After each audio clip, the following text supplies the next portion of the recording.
Agradasi. Agradasi merupakan proses pembentukan permukaan tanah dengan cara menambahkan bahan-bahan endapan atau deposit. Biasanya, ini istilah yang sering dipakai untuk pengendapan di dasar sungai. Lalu kemudian ada namanya agraris.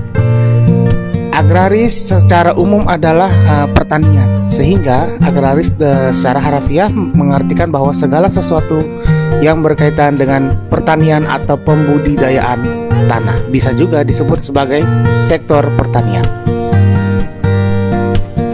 Agropolitan ini merupakan wilayah kota atau konsep wilayah kota yang berbasis pertanian, di mana di daerah perkotaan dikelilingi oleh wilayah-wilayah yang berpotensi untuk menjadi lahan pertanian. Konsep ini umumnya digunakan untuk mengembangkan suatu wilayah. Air artesis. Air artesis ini adalah air yang berada di antara dua lapisan batuan yang kedap atau tidak tembus, sehingga dapat menyebabkan air tersebut dalam keadaan tertekan.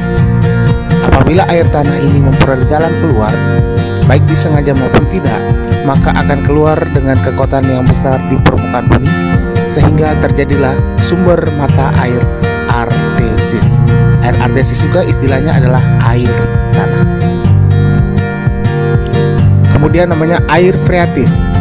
Air freatis adalah air tanah yang berada pada lapisan kulit bumi yang poros atau sarang. Lapisan air tersebut berada di atas lapisan yang tidak tembus air, atau di antara dua lapisan yang tidak tembus air. Kemudian ada namanya air magma. Air magma adalah air yang berasal dari aktivitas magma itu sendiri. Air ini bukan bagian dari atmosfer, yaitu unsur penyusunnya adalah H2O, dan juga bukan air permukaan yang tadi saya bilang. Air ini berasal atau terbentuk dari magma cair. Kemudian ada namanya air payau. Air payau adalah campuran air tawar dan air laut, sehingga rasanya hambar, tidak asin dan tidak tawar. Biasanya dimanfaatkan untuk perikanan di tambak atau rawa, pasang surut di pantai-pantai yang landai. Pantainya disebut sebagai pantai estuari. Air pelikular. Air pelikular adalah air yang tersimpan di dalam tanah karena tarikan molekul-molekul tanah. Air pelikular ini sering disebut juga dengan air dalam tanah atau air yang tersimpan dalam tanah. Kemudian ada namanya air permukaan. Air permukaan adalah air yang menggenang, mengalir, dan dapat terlihat secara langsung di permukaan bumi. Juga, air permukaan berasal dari air yang jatuh dari atmosfer, misalkan hujan, dan keluar dari mata air kemudian mengalir deras di atas permukaan tanah, masuk ke sungai besar dan sungai kecil, kolam, danau, rawa, dan sumur. Kemudian namanya air tanah. Air tanah adalah air yang berada di bawah permukaan bumi yang terjadi karena sebagian air hujan jatuh ke tanah, meresap ke dalam tanah melalui pori-pori tanah. Ini biasanya disebut juga dengan air infiltrasi, merupakan salah satu bagian dari siklus hidrologi panjang. Kemudian ada namanya air tanah tubir.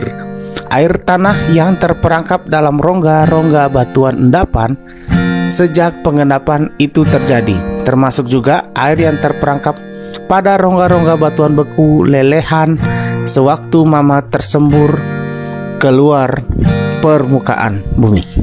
Air ini asalnya bukan dari air laut atau air darat, namun melainkan berasal juga dari air magma yang terkurung dalam magma. Air tanah freatik. Air tanah freatik ini adalah air yang dimanfaatkan di permukaan bumi, yang bermanfaat untuk penduduk sebagai sumber daya air bersih dengan cara membuat sumur gali. Olehnya itu, untuk mengetahui rata-rata kedalaman muka air tanah freatik di suatu tempat, dapat dengan cara mengamati rata-rata kedalaman sumur gali yang dimiliki penduduk di sekitar daerah tersebut. Kemudian namanya air tawar. Air tawar adalah air yang tidak berasa, berlawanan dengan air asin. Air tawar tidak mengandung banyak larutan garam atau natrium klorida dan larutan mineral di dalamnya. Air terjun adalah aliran air yang terbentuk ketika aliran air jatuh dari tempat yang tinggi. Air yang jatuh akan mengerus dasar sungai hingga terbentuk cekungan menyerupai kolam. Air terjun juga terjadi karena adanya patahan yang di atasnya terdapat aliran sungai. Air fados. Air fados adalah air tanah yang berasal dari air hujan atau air meteoroid.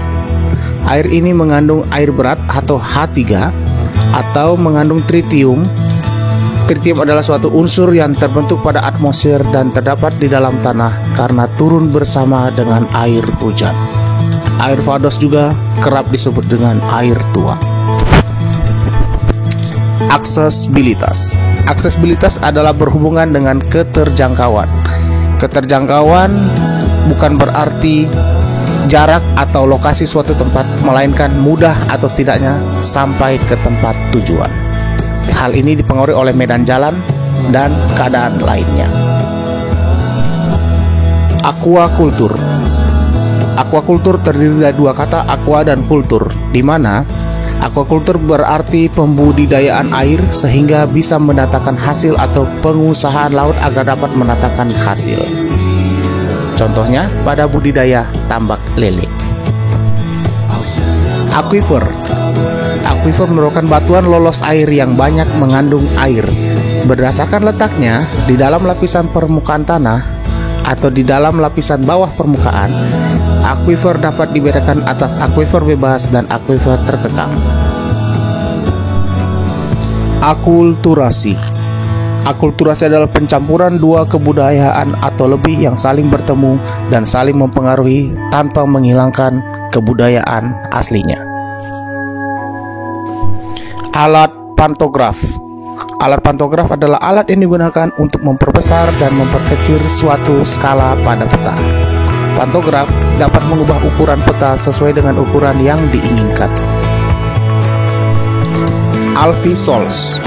Alfisols merupakan tanah yang kaya akan bahan organik, besi, air, aluminium, dan memiliki struktur tanah yang berlapis-lapis.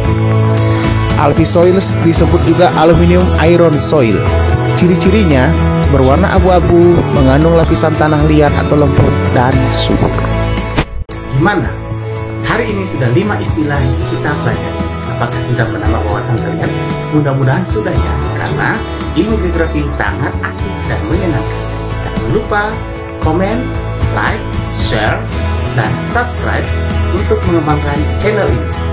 Atas kerjasamanya saya ucapkan terima kasih. Dadah.